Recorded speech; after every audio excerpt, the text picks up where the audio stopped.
Hello, and thank you for watching this demo on Pure Service Orchestrator, the operator.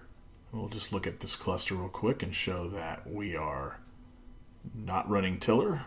So this is a completely Helm-less install, and we'll show the help for the operator, or just the install script to go ahead and automate the installation, and the required fields that we need. So we're just going to set the namespace to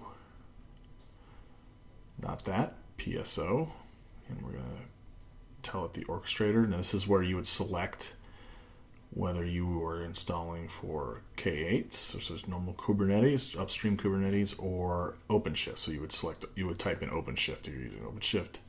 And now we're using the default values file with my configuration for my flash array,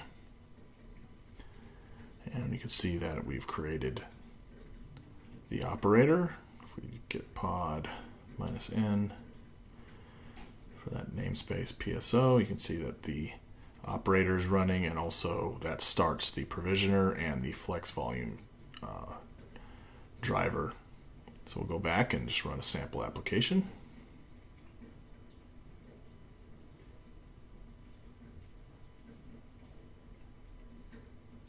Everything's starting.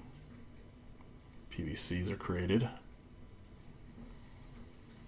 App is up and running.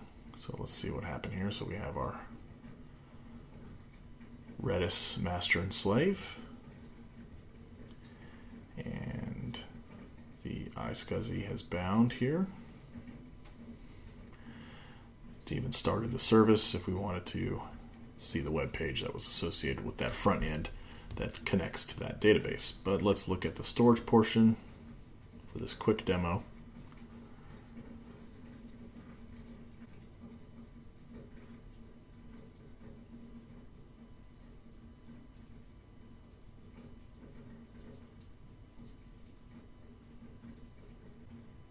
Here's our volume section, and we will see the name of the volume. It's attached to, there's the namespace that I created, PSO operator, and the volume is attached to Lab04.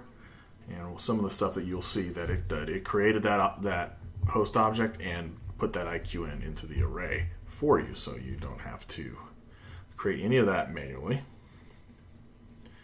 But let's test the failover here real quick, just for something fun to do.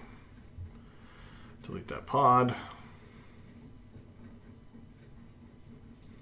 So it'll terminate that, immediately starts to start a new one.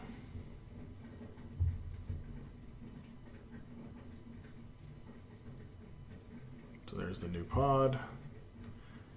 And the volume stayed. Does see where it detached and reattached to. So it's part of the transparent failover, right?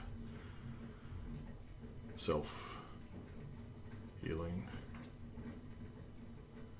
Okay, well that's not a host, John, that's a volume name. Let's paste the volume name in here, and 508, there it is. And as you can see, it attached to a different host, which was created and attached within that time that you saw there of the container starting up. So if you have any further questions, please let me know. Thank you.